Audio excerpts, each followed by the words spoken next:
Are you a film fan who loves the ultimate home video experience? Look no further than The Disconnected. Your host, Ryan Verrill, is your go-to source for the latest and most accurate information on home video releases, exclusive interviews with industry insiders and filmmakers, and has established a thriving community where every film and physical media enthusiast feels welcome. From hidden gems to blockbuster hits, The Disconnected brings you insider knowledge and a welcoming space to share your love of cinema. Watch every Thursday night at 9:30 Eastern, 6:30 Pacific for the live announcements show and follow The Disconnected on social media to stay updated. Subscribe to The Disconnected on YouTube or on the podcast provider of your choice and dive into a world where every movie night is an adventure.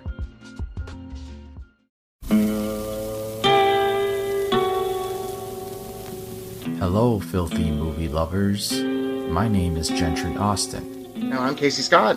And we're the hosts of the Sin Syndicate, film podcast for something weirdos, anti-criterion bros, and Joseph Sarno aficionados.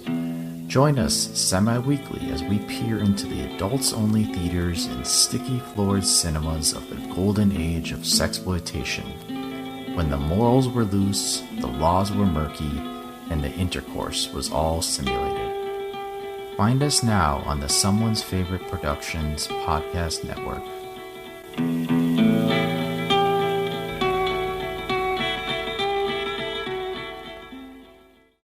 Hello and welcome to Tumbleweeds and TV Cowboys. My name is Hunter. In this podcast, I'll be joined by a different guest each week to discuss a classic Western movie or TV show. I've been a fan of classic Westerns for as long as I can remember, and in recent years, they've become very nostalgic for me. I love the aesthetic, the tropes, and I love seeing different filmmakers' takes on them. At their best, they're incredibly entertaining, rewatchable, and some of my all-time favorite movies are Westerns. We'll mostly focus on Western movies made in Hollywood, but we'll also be covering spaghetti Westerns, and one thing I'm very excited to get into are Western TV shows. I've got some amazing guests coming on the show, film professors, historians, and podcasters. And Tumbleweeds and TV Cowboys is part of the Someone's Favorite Productions podcast network, and many guests on the show will be from other shows on the network. Thanks for listening. Welcome to the Life and Times of Captain Barney Miller podcast. I'm your host, Mike White. Joining me is the rookie, Chris Dashew. If they send me out in a uniform, I'm going to quit. I'll do it. I'm going to quit. Also joining us is Sergeant Richard Hatem. I didn't make those marks on your desk. On this episode of The Life and Times of Captain Barney Miller, we are talking about 3 episodes of the original Barney Miller show. We are talking about Community Relations, which was the 13th episode of the 3rd season, directed by Norm Pitlick, which aired January 13th, 1977, starting off a brand new year.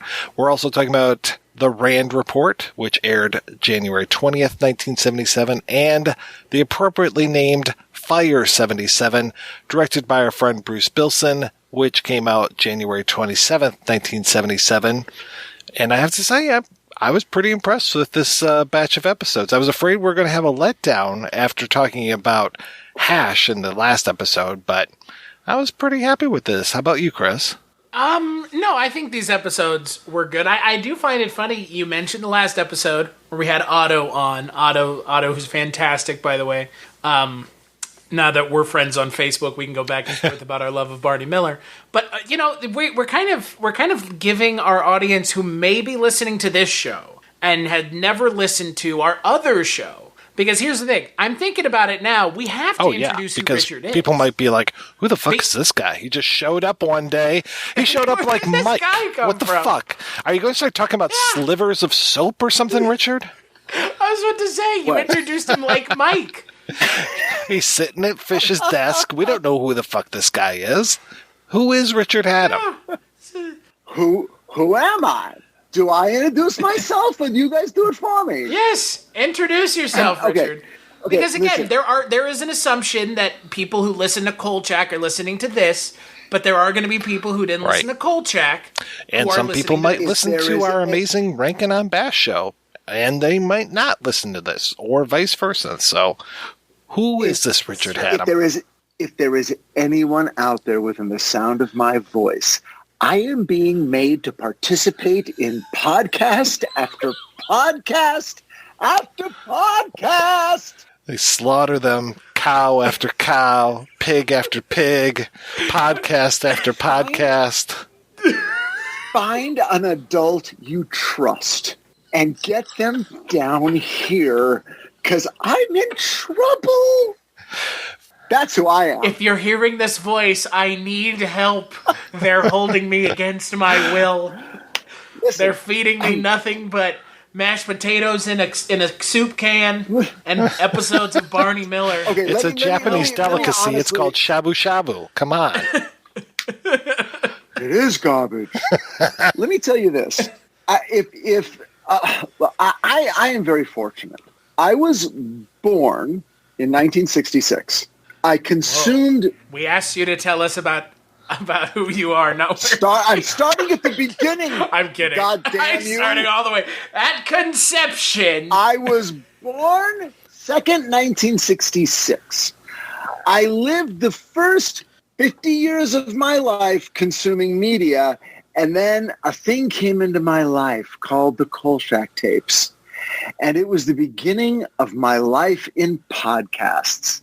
That led to other podcasts.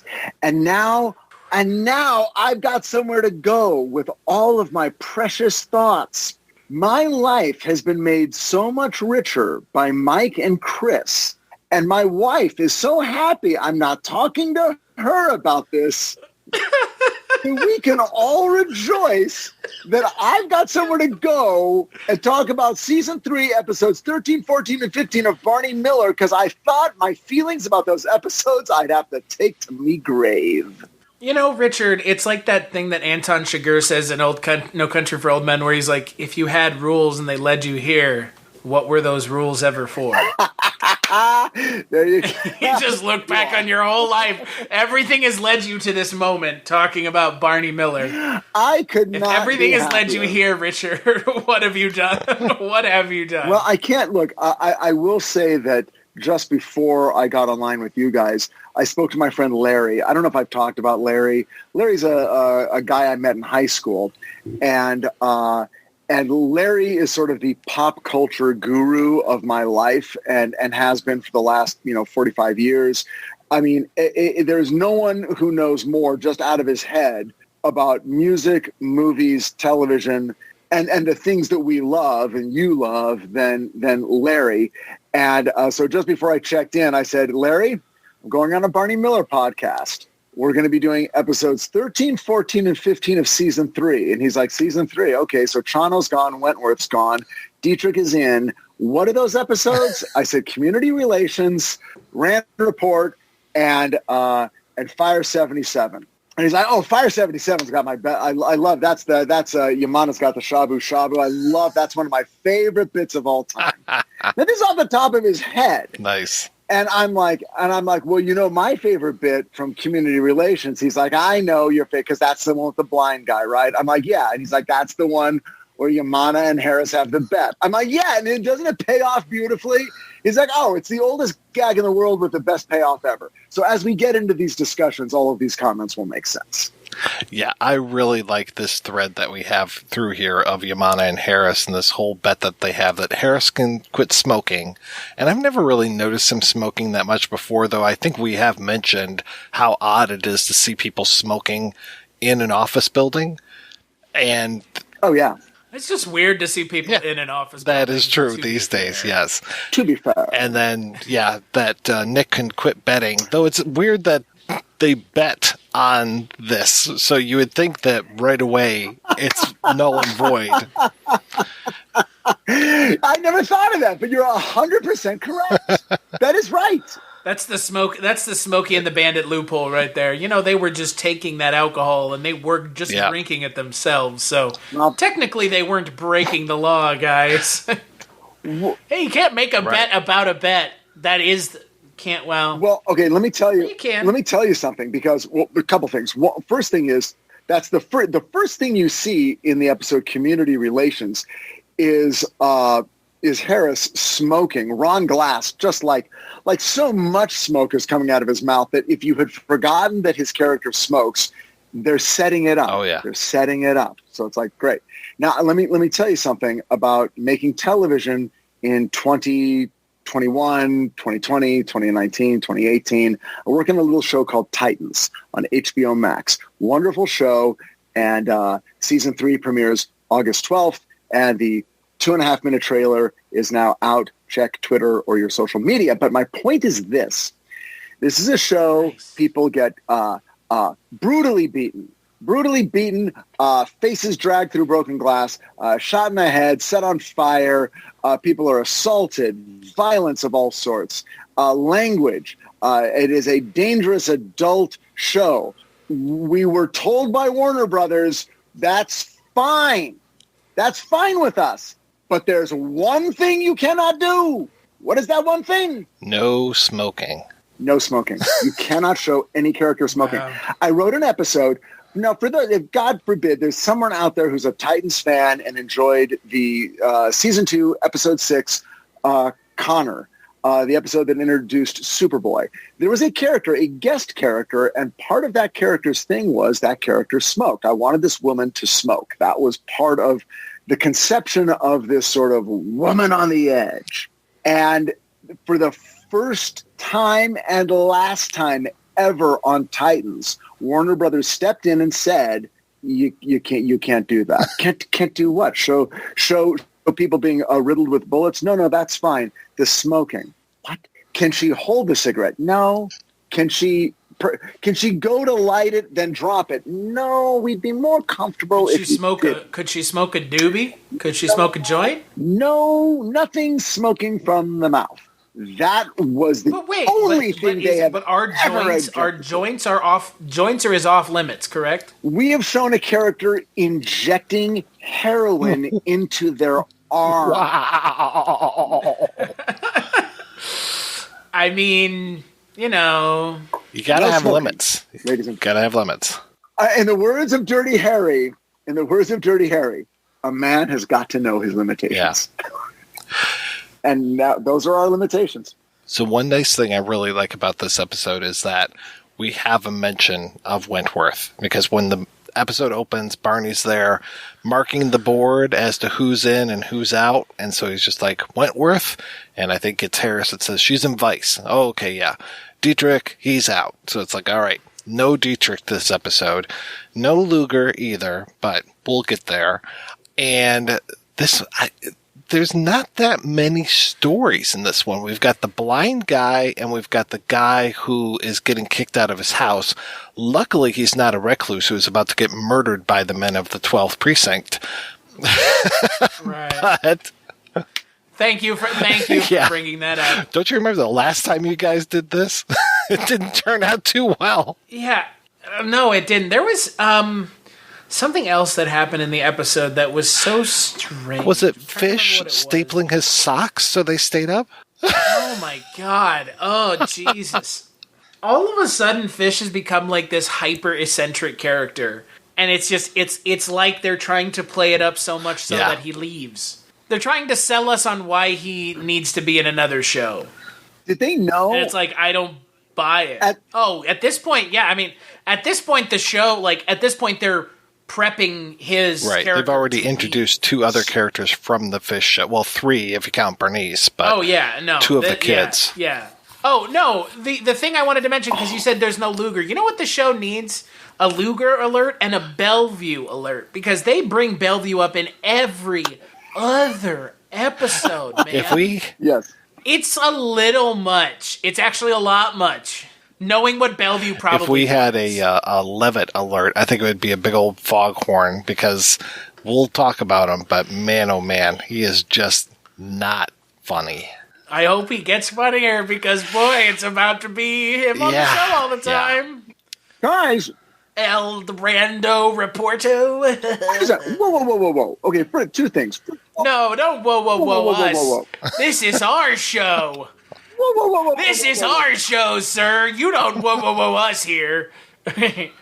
Wait. Do you have an issue? I don't find Ron Carey to be particularly funny either. Not yet. Maybe he gets there, but in these early episodes, he's just a pain in the ass.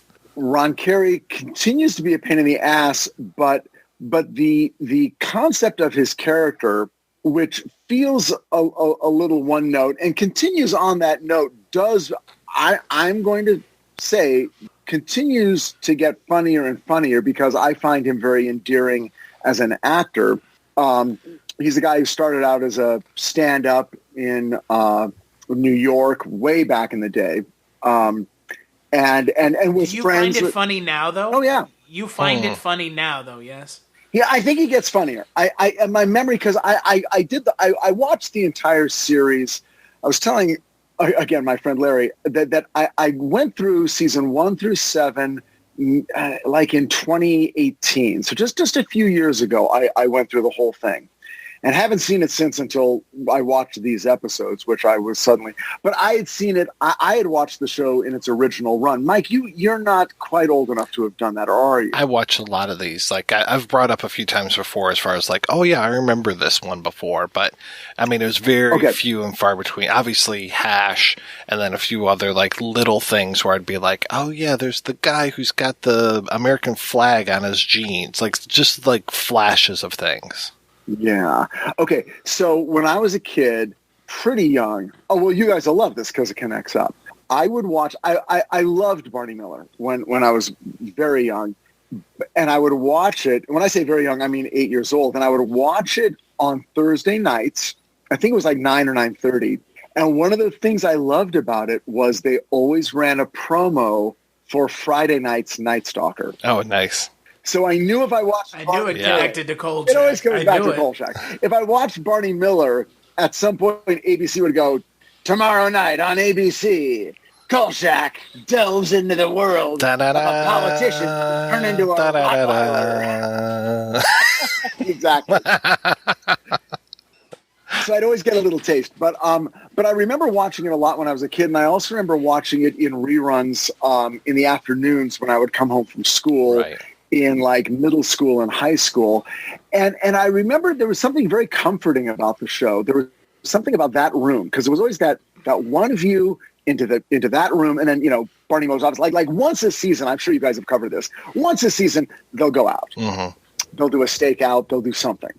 But mostly just that room. And I was like, God, when I die, like in whatever the phantasmagorical, unbound consciousness is of the after-death experience, I'm going to live in that dirty, disgusting 12th precinct. I'm just going to wander around in there and hang out with the ghosts of those detectives. So instead of the Louis XVI bedroom from 2001, it's going to be the 12th precinct set that you're going to be in. I love it. Absolutely. Richard's on the bed as the Star Child. On the bed in the prison cell. As Abe Vigoda comes out from the bathroom, and then everybody applauds. Yeah, washing his hands, looks at him. Shakes his head. What is this? What is this? My overall feeling is that Barney Miller was always a good show, but it continues to get better. I think as seasons go by, you guys are going to like the show more and more and more and more and more. I mean, we already like it. Yeah, we like the show a lot. Well, I think you're going to like it more. I was going to say, wherever you are now, it's only going up. All right. That's my prediction. Hopefully with Ron Carey, too, because he's not funny. The other story...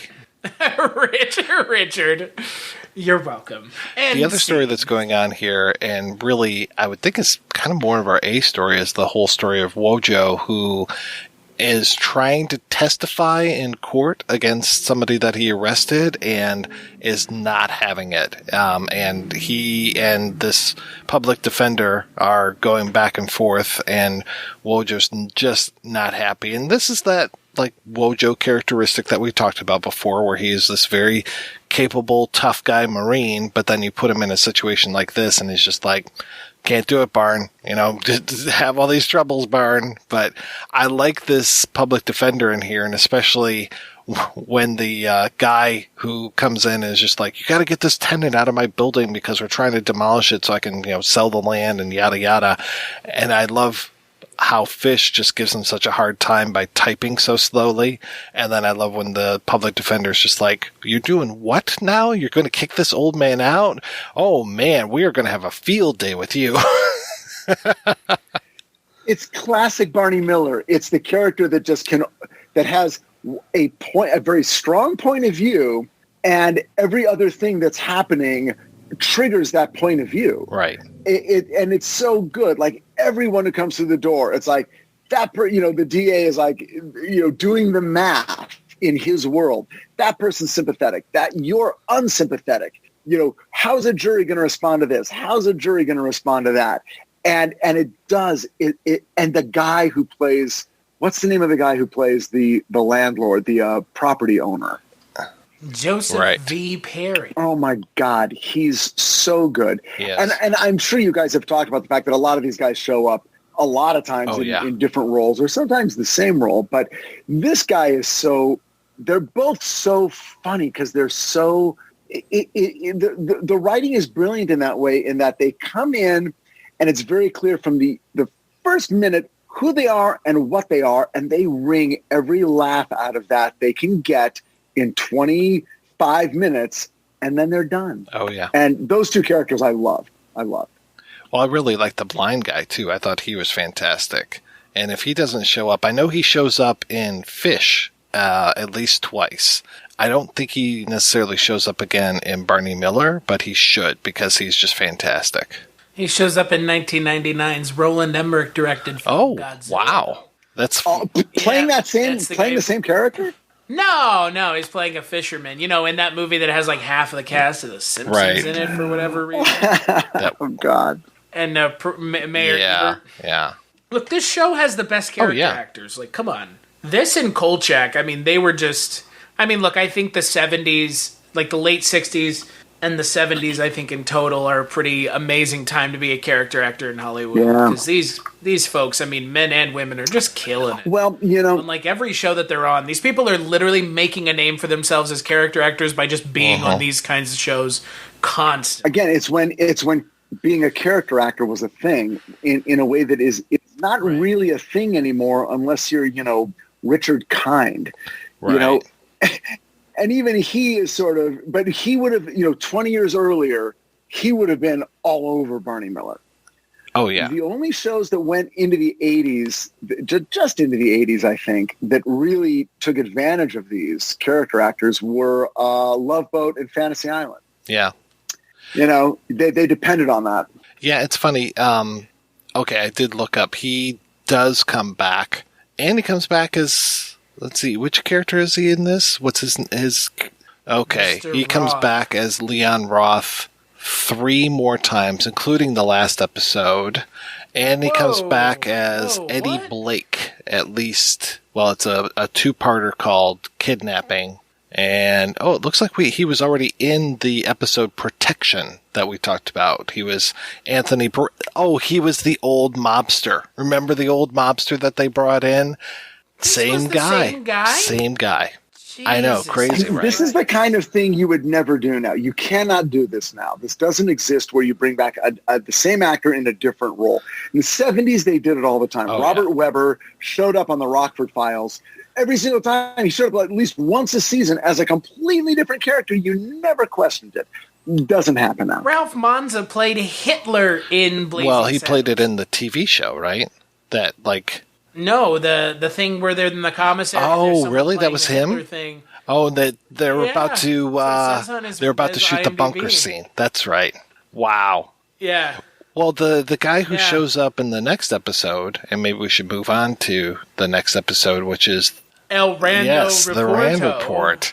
One of the guys that shows up in that, I'm trying to remember. Is it Martin Garner? Is the guy's name? Martin Garner is in the episode.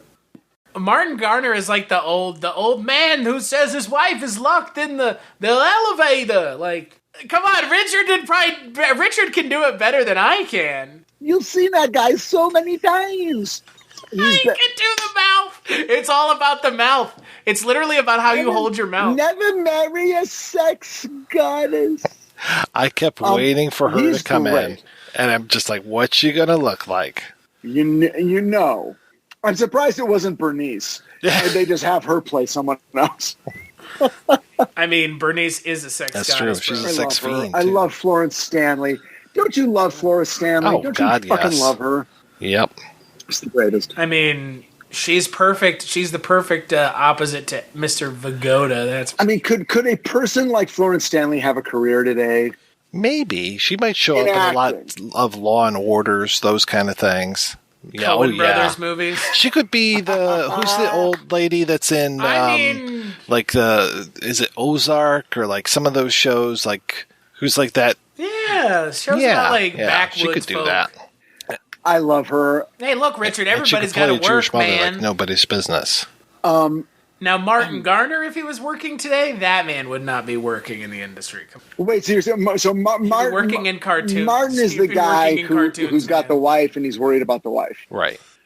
He thinks that there's clearly been some sort of sexual assault in this elevator. How could there not be? She's so beautiful. It's a crazily touching subplot. Yeah. So yeah, the name of the episode is The Rand Report, and this is all around a report that was done by a think tank to say that uniformed cops do all the work and the detectives are just a complete waste of money. And I do love how they go through, like, they just spend their time looking good, and there's Harris adjusting his tie, and they just shuffle paperwork, and there's Yamano with all the papers, probably mostly racing forms that he's shuffling through. And yeah, they are definitely very upset. And it brings out the wrath of one Luger. I was so happy to see him show up in this. Man, he just, we talked about him before, Chris, that he is just that spice now. And he just comes in, does like one scene, and he's out, and it's fantastic. Yeah, no, Luger is where it's at. I mean, he's the best part of this show when he's on the show. He's great. He's not like the really self-aggrandizing... he's self-aggrandizing in a good way now, not in like a obnoxious, really like off-putting way as we saw for like the first 2 seasons of the show. And then I do love that Fish is undercover at an old age home, and him coming in and just telling the stories of what's been going on at the old age home. And especially all these thieveries, all these robberies are going on at the old age home, and then he finally discovers that the people just rob each other the whole time. They do it for fun. I mean, they got to get their jollies off somehow. He wants to get back there and not take the warm milk to put him asleep. The beautiful thing here is that they find a way to tie in the Rand Report to Wojo's continuing odyssey of trying to evolve, which goes literally all throughout this entire series, and how humiliated he is that it's only detectives third grade that have to do 1 week now in uniform per month, which is a lot. I mean, that's 25% of your life now is in uniform.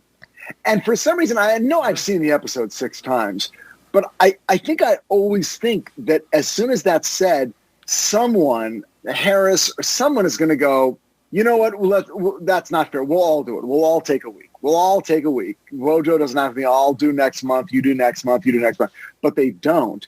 And Wojo's like, I can't. It's like the humiliation is so genuine and authentic. Yeah. And when he does say, I quit, you totally get it. Like, he's not going to quit. It's going to have to be resolved somehow. But you totally get it. You're like, yeah, we've been following this story of him trying to move forward, and now he's getting kicked back down. And it's like, I've had it. So that I found, I totally bought it. Well, it also brings about one of the strangest moments in this episode, and maybe one of the strangest moments in recent memory of watching the show, which is, you even brought up the joke of Dietrich not having a place to sit, and so he's always desk surfing. And, he's at Fish's desk for a while, and then Fish comes back, and he's just like, okay. And they make a weird thing of it, which is kind of nice because that's Dietrich. And after Wojo quits and storms out, Dietrich has what's supposed to be a laugh line of, looks like a desk just opened up. Nobody laughs. I was like, wow, either that joke just died or the audience was like in shock that Wojo left. And I think it was more that they were in shock that Wojo left. Yeah, I noticed that too. And I respected them for letting it play in that sort of like, ooh, that's not super funny kind of way. Now, and I don't know if you guys have talked about this, and I don't remember what season it was, but there is a particular season in the run of the show where they stopped filming in front of a live audience.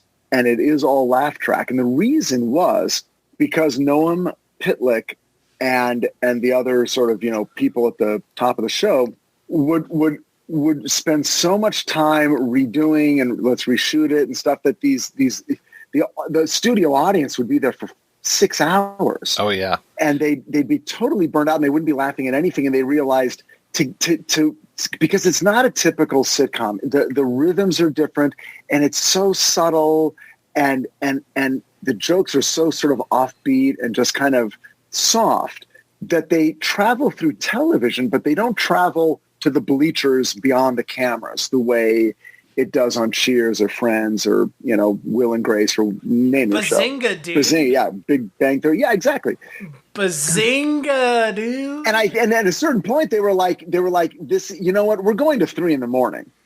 And they were. So it's like, we can't do this anymore. You know what? We'll just do our shoots.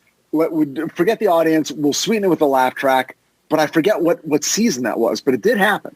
Well, we've noticed sweetening even going on right now. Like there were a few, I think it was even in season 2 where I was just like, I could recognize the laugh track from MASH being used in this because of a couple of very distinctive laughs that were in MASH. I'm just like, oh, I've heard that laugh before. Jesus. So yeah, when Otto Bruno was on the show last month, he was telling us that sometimes Danny Arnold would just be like writing and rewriting and just like they would get to set and they wouldn't even know what the fuck they were shooting.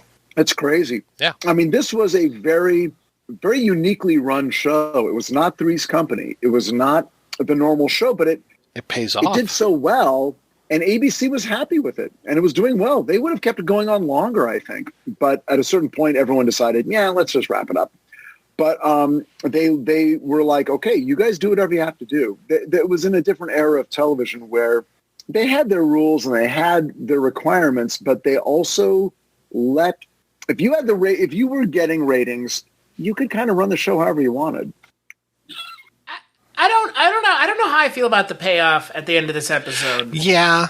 With Wojciechowicz, it feels a little cheap because he's like, I took a walk and then I came back in my uniform. It makes your quitting seem unimportant. Well, and this is the one where you're saying we can't stand Levitt because Levitt just keeps doing this whole thing of like, sure, yeah, I'll hide this paperwork. And they keep talking about somebody who ratted out the detectives to the Rand Corporation. And you're just like, yeah. It's like, Levitt, fuck off, he's such dude. a pain in the ass.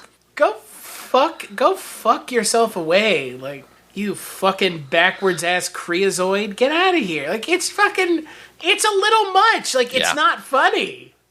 I mean, Richard's like, okay, look at that. Ooh. I mean, look, the problem is this show, when it's funny, it's really funny, and his comedy isn't where it is going to be, clearly, to what you've said, Richard. So right now, it just doesn't work very well. I will say this, that I think it gets refined a little bit, but the core of that character, let's jump back for a second, talk about Wojo. They're very consciously trying to push Wojo forward and evolve him, which is really interesting. That he starts out, he's dating hookers, and he continues on that journey. But if any character really changes and evolves throughout the show, it is Wojo, and it's one, and you can see it. It's very obvious, not in a bad way, but it's obvious. And I think this was.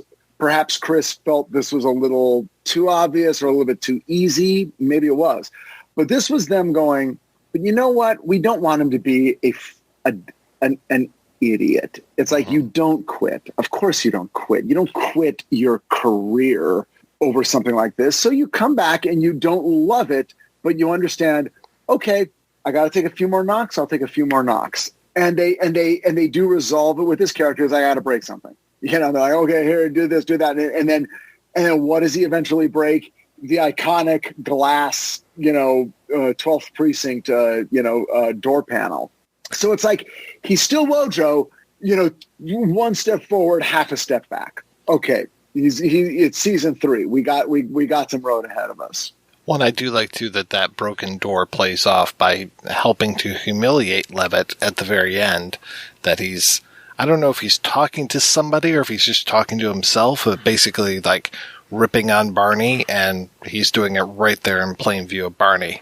Like, oh, okay, what a little weasel. Not to spoiler alert, or not to spoil anything, but the core of Levitt's character of a guy who is obviously of diminutive height, and that plays a role in his constant feeling of, I don't get no respect, or whatever you want to call it, inadequacy, and I'm in the uniform.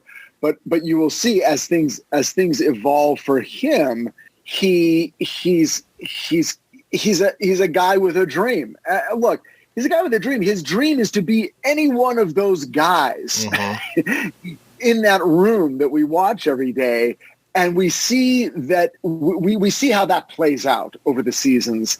And if nothing else, it makes you understand the character more. And I think if you understand the character more, you do, and they become more human, you do find yourself identifying and then laughing and enjoying and taking them in a bit. And we'll see. Yeah. I mean, I'll just say this much. They should have just given the woman who played Wentworth his position and had her on the show full time. Linda Lavin as Wentworth. Fantastic character. I loved her. I wish she had stayed. She got her own show. Yeah. They gave her Alice. So we. Oh, I know. We've talked. Yeah. Yeah. I mean, to me, of all the people who have been on this show so far, and now we're getting to the point where main characters are being replaced, she's the one where I'm like, I would have liked to have seen more of this, like, permanently. Totally. She came into the show and already worked. We didn't have to get warmed up to her character. And look, again, you're probably right, Richard. We probably will come around on his character. Maybe. I hope so. Yeah. Because if not, we've got, like, fucking 5 seasons of it. So it's like, we better come around to liking it, because otherwise don't forget, we didn't like Luger when we first saw him. So, yeah. And now That's it's fair. Just like, okay, he comes in, he does this. And Levitt's kind of the same way, but there was just a lot of Levitt in this one. Like, just kept coming back. Oh my God, well, when is Wojo coming back? Well, oh yeah, sure, no, I'll fake this report. Oh, sure, wink, wink, wink. And it's just like, oh, get out of here. And, I don't know if you guys, have you guys seen the whole show, or are you guys kind of going through it episode by episode for the first time? Pretty much. I mean, I saw him when I was, however young I was. I would have been 5 at this point to see him in first run, and probably would have seen them in reruns during the summer. But yeah, I haven't sat down and watched the whole thing since they originally aired. And when you watch, when you've seen the whole show years ago, you conflate and you bring, and it's like any show. It's like when I go back and watch the Bob Newhart show. Carlin was a very different character at the very beginning. For the first couple of seasons he was on, and then he kind of changed a little bit, and then he became sort of a main character, and then he became the Carlin that we all know. And it's weird to go back and see his first appearance, and you're like, what the fuck? Right. It's like, oh, that's who he was? You're talking about no, patient. Jack Riley, who plays Mr. Carlin on the original Bob Newhart show, or any show. I mean, like, literally, go back and watch the pilot of the Mary Tyler Moore show. Well, we even talked about the pilot of this. That was what inspired this, was just how different we were with the pilot, and like how, Barbara Barry and apartment-centric it was, and just like how it was all about how dangerous New York was. It was just such a different tone. Well, the life and times of Barney Miller was going to be both. It was going to be apartment and home. And did you guys watch the alternate pilot? Yes. Yeah. Okay, see, so Richard, when you came on the Kolchak tapes, you had listened to every episode. You're doing us a disservice. You should have listened to everything before you came on here. Well, and the problem is Otto really sucked. I know. It's kind of a letdown this month. I know. Yeah. I know. I know. Richard, I thought you were some kind of West Coast elite, you fly over where I live. You fly over where Mike lives. Looking down. Your jet. Looking down and judging. Flying over to New York to get a cappuccino and then flying back and having your sushi. Yeah. I fly out, 2-3 times a week I'll fly to New York just because of this one bagel place. Oh, yeah. Oh, it's because of the water right. in New York, right? That's what they say. It's different. It's different. I don't know why. It's fucking West Coast elite, man. They don't get us, man. No, they don't get us. That's why everything has been failing. All these Disney Plus shows, all this stuff. They don't know how to talk to Middle America. I know. They just don't. Richard, do you understand the plight of the working man? The working man. Everybody here isn't gay. Isn't gay. Do you realize that we have to pay for things here? We have to grocery shop and. Guys, do you know how much rent, a banana costs, sir? These things, mortgages. Have you ever heard of the term mortgage? Richard feels ambushed. Banana costs as much as Marta says it costs when she does my. Oh, there you go. Oh, wow. Is that on Instacart? Yes, Mr. Hatem, I will get it for you. Yeah. Whoa, I don't know what that is. Now, do you use the to form or the usted form when you're talking with Marta? I use English. This is our country. I only speak American. I speak American. I ain't no West Coast elite like you, man. As I was going to say, I know that the next show you guys are going to do is the Mary Tyler Moore Show. Whoa. And because of that, I want to let you know that in the class that I teach at UCLA about television and writing, I will often show the Mary Tyler Moore pilot and then immediately show the 30 Rock pilot and go, okay, Tina Fey was a giant Mary Tyler Moore fan, and here's the 9 ways you can understand 30 Rock by watching Mary Tyler Moore. But my point is, Rhoda comes off harsh. Phyllis comes off. Phyllis is brilliant, but people are like, I don't know who the fuck this is. Once they know the characters. It was like the second or third episode, Rhoda has a really funny episode, and everything changed. And then suddenly everyone loved Rhoda. But in the pilot, the studio hated Rhoda, the network hated Rhoda, everyone hated Rhoda, and Jim Brooks and Ellen Burns were like, just relax. You're going to love Rhoda. You're going to love her. And then 4 years later, she's got her own show on the same fucking network. Yeah. So, the character, and it's hard to remember when you first see characters. So I totally buy that Ron Carey as Levitt is abrasive and grating right now. We'll see where he goes. We'll see what you guys think. Maybe I'll pop back. Let's have Richard on once a season to do a Levitt check so we can see. Yes. And you know what, Richard. If we come up at the end of this show, we still don't like Levitt. Oh, tisk, tisk, tisk. Ron Carey, we're coming for you. I mean, honestly, I'm sure we'll come around to him. I think to Mike's point, though, it's just he is almost too much of a participant in the mainline story of this episode. Let's move on to our third and final segment that we'll have tonight, which is Fire 77. And we're talking about character actors that come in and play a lot of different things. I'm very surprised that the character actor Sal Viscuso doesn't come back multiple times, because I know he played, I'm a big MASH fan, and he was, not only was he the announcer that we would hear throughout the entire run of MASH, the attention guy. If it wasn't Radar, it was him doing that. But then he was multiple characters on MASH. But I think this is his only appearance on Barney Miller, which I was just kind of floored by. The one person who comes back multiple times is going to be the actress Kay Callan, who plays the female half of a couple that had a suicide pact that neither one of them fulfilled. And I was incredibly happy that Howard Platt plays the other half.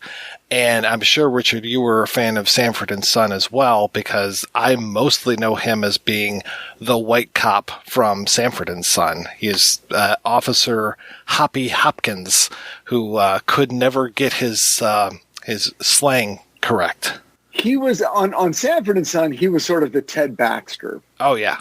And here he plays a character that could not exist on network television now, and this storyline could not exist, because I'll tell you one other. Okay, so I got so much to say. So this storyline of the couple that's in love and makes a suicide pact because they feel that, hey, they're 38. It's over. They've done everything they're going to do. Why just ride it out on this long slope into obscurity? Let's just end it. But there's an erotic aspect to their suicide pact. Oh, yeah. You could not do this. There was an episode, Susan and I have been rewatching Remington Steele. And there's an episode where there's a character who they encounter. Remington sees him trying to jump off a bridge. In fact, it's the Colorado Street Bridge. It's half a mile from where I live. And there's a lot of humor about how they can't take their eyes off him, because if they do, he's crawling out a window. You cannot smoking. You cannot do, and suicide you cannot do. It is verboten. It is a thing that every network and even now cable, because of 13 Reasons Why, is very careful about. They're like, let's not fuck around with suicide. It's just because they realize, and here's the weird thing, it's a real thing, that if you portray suicide in a television show, or more to the point, if a celebrity commits suicide rates in general go up. They just do. Suicide is this weird, there's almost a contagion. Huh. And networks are like, we don't want this. We don't want to air something, and then suddenly someone, kids, anyone are committing suicide, and somehow it's our fault, because it's tragic. Anyway, but the storyline plays out with that guy, and that is awesome. There's I do like this line in here about what is it, like people who are old and don't have sex anymore, that they have incredible strength or something. And then he asks him to It's open so up good. the jar for him, man. I mean, it's Dietrich just being kind of an a-hole, which I like, though, where he's just like having a joke on fish and nobody's even aware of it that he is, other than us. It's like we're sharing a joke with Dietrich, which I was just very appreciative of. I mean, again, the show is so well written that even if you don't catch that joke, you still, I don't know, it seems like a pretty good joke. Like, there's a couple really good jokes in these 3 episodes, and this is one of them. It's just a really well written joke. And well, for I was just going to say, jumping back to community relations, for me, the end of that episode was just so beautiful. Because the bet between the smoking and the gambling, and Barney says, we've sent off the old guy and the blind guy. Maybe somehow this symbiotic relationship is going to somehow flourish and work out. And Hera says, I bet it doesn't. And then Yamana says, you're on. And Hera says, you lose. And lifts the cigarette to his lips and lights it. And it's just like, no one has enjoyed a cigarette more than Ron Glass in this episode. It's beautiful. And I was laughing out loud at this sitcom from 1977, still packed such a punch. I was just really tickled by it. So good. The guy who plays Mr. Landry, in this one he's Weisskopf, he will be back several times. And apparently he was already in one. He was in the Ms. Cop episode. So back when, speaking of Wentworth, back when she was brand new, I think, to the Force, was when we first saw him. So another familiar face that we'll see a few more times. But going back to the Sal Viscuso character, Thomas Vitella is the name. I really like the interaction that he and Wojo are having, and that they're so similar but different at the same time. And especially when he finds out that Wojo hasn't been to confession and basically starts laying on the Catholic guilt onto Wojo, that he's pretty much a bad Catholic, and even the guy who was in the process of robbing a church might be a better Catholic than him. And then he starts the fire. And that reminds me, okay, so Sal Viscuso, I think the reason he didn't come back, maybe one of the reasons, is that very soon after this, he did a whole run in the TV show Soap. And I believe he played the priest that has to exorcise the devil baby. And doesn't he play like Diana Canova's boyfriend or something? I know he was on Soap. I know this. Yeah, he was Tim Flotsky, and in some episodes he's Father Tim Flotsky. So yes, yeah, Father Tim, that's right, in Soap, yeah. Which will be the show you guys do after the Mary Tyler Moore show. I mean, I was thinking that we would just skip Mary Tyler Moore and just go right to Mary Hartman, which I think is one of the most bizarre TV shows ever. It is. Talk about some interesting character actors that show up in there. I mean, I remember talking with Sid Haig about his role in that, and he was just like, yeah, they let me do whatever I wanted to do. And I was like, wow, okay, that's pretty cool. Well, because it was syndicated and it was late night, and they really didn't care. They were getting 0.0 ratings. Yeah. So they were like, you can go fuck a dog. We don't care. Do whatever you want. And that's why shows like Mary Hartman and Fernwood Tonight were so weird. And were able to like do what they did for a brief moment. So it was cool. Yeah. Oh, dude. Yeah. I would look. What was this show about dog fucking called? The Love Boat. Yeah, I was very confused. When I was a little kid, I didn't know what Mary Hartman was. It scared me because I didn't understand it. And I knew it was supposed to be a comedy, but I didn't understand why it was funny, so it frightened me because I'm like, well, Gilligan's Island and I Love Lucy is funny, but they say this is funny, but I don't understand why, so maybe it's grown up and I'm afraid. And I was, 8. So yeah. No, it was a weird show. When I caught it occasionally, I'd be like, what the hell is going on here? And why is this supposed to be funny? Yeah, I did not get it at all. Yeah. Yeah, satire doesn't really work for 8-year-olds. No. Mary Hartman. Okay, yeah. I'll have to check it out. I don't think it would fit for the 1-season show because I think it actually was 2 seasons, but I could be wrong. It may have been 2 seasons. Yeah. If it was 2 seasons, I'd be kind of surprised, but like we said, it was a weird time, so... It had to be cheap to make. It had to be cheap. No one was making a dime, but it was like, you can do whatever you want, and it's on TV. And I was like, great, we'll do it. Oh, I forgot that it was, because I'm looking at it right now, and I'm seeing, like, Mary Hartman, disc 33, episodes 290 to 298. Holy shit. No. It did not run for 300 episodes. I'm sorry. No. Yeah, that doesn't seem right at all. No, it's wrong. They're numbering them weirdly. It may be 2 seasons. It was brief. That and I didn't get what Fernwood Tonight. Fernwood Tonight was Martin Mull and Fred Willard, and it's you know it now sorry, because Richard, but it was 325 episodes. Mary Hartman did not go for 300. Not with Louise Lasser. What are you really? That's not possible. It was on every night of the week. October 7th, October 8th, October 11th, 12th, 13th, 14th, 15th. You can have that many episodes if you're on. Yeah. I didn't realize. Okay, I'm sorry. How many years? What year did it start? What year did it end? It was 2 seasons that ran from 76 to 77, but it ran every night of the week. Okay, that's what I. Okay, I'm sorry. I stand corrected, 100% correct, because I'm like, that show was only on for a couple of years. I didn't realize they were doing. It was 5 times the number of episodes or whatever. Yeah. Okay. There you go. I didn't realize it either. Yeah. Wow. So strange. That's fucking crazy. Don't do that show. You guys don't want to watch 3 fucking episodes of that show. Fuck that shit.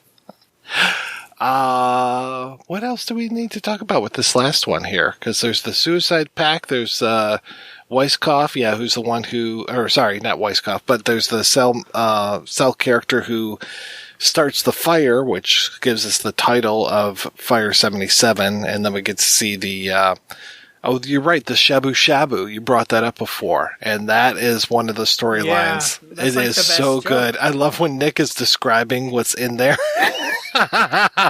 There's fish heads. Fish heads, cucumber rind, cabbage leaves, and celery tops. My God, it is garbage.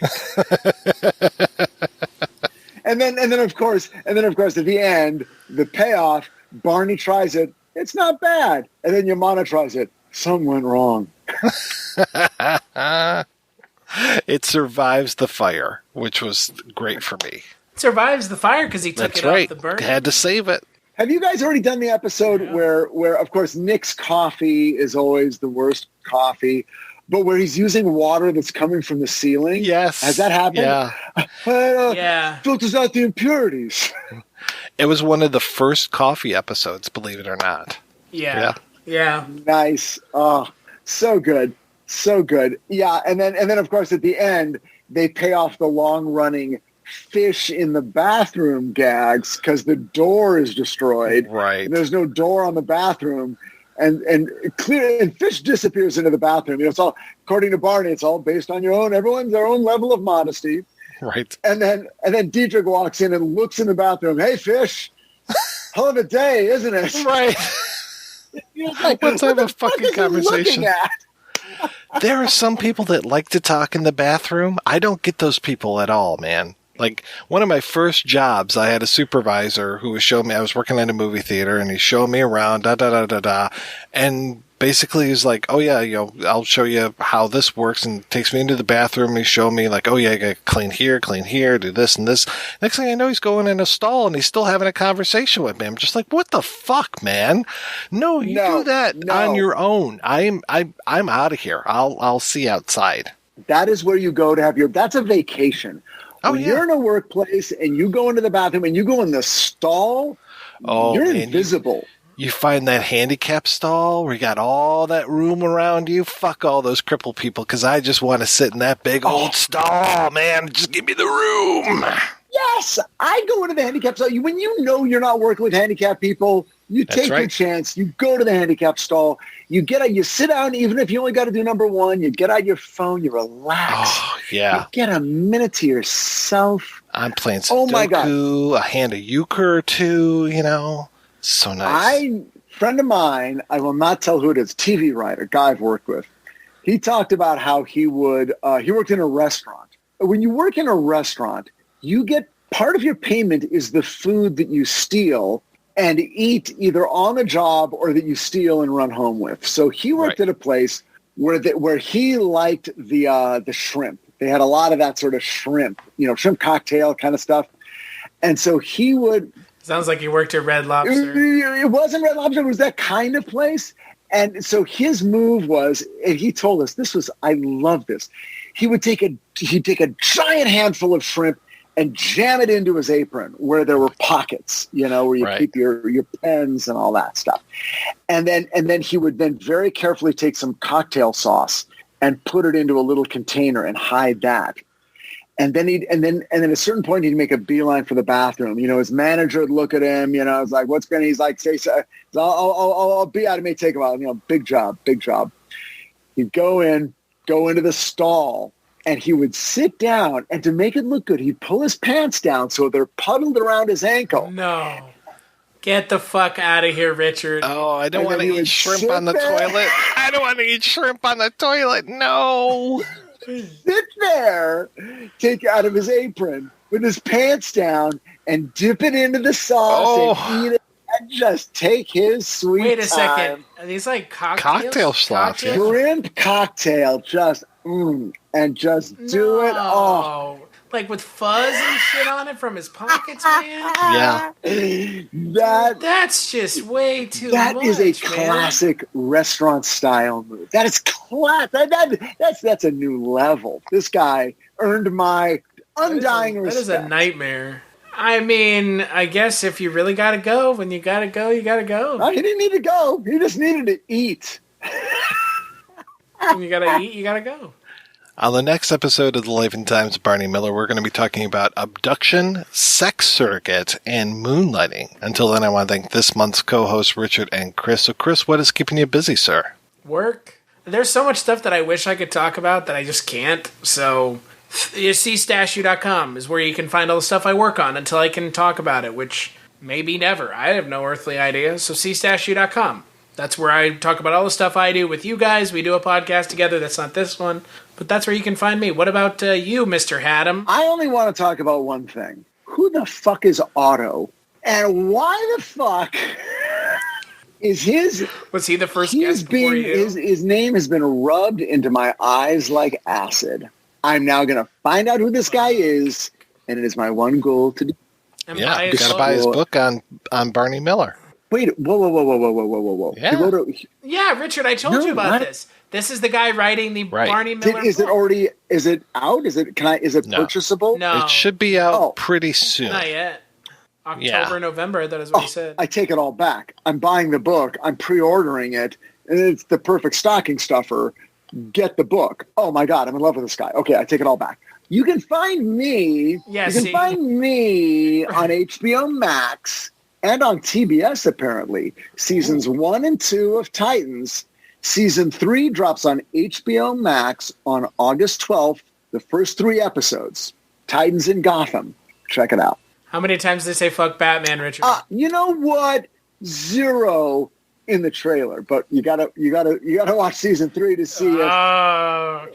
You're sweetening the deal. You leave me some little gingerbread crumbs. You're like, come on, get your fuck Batman. Get. There's a couple new catchphrases.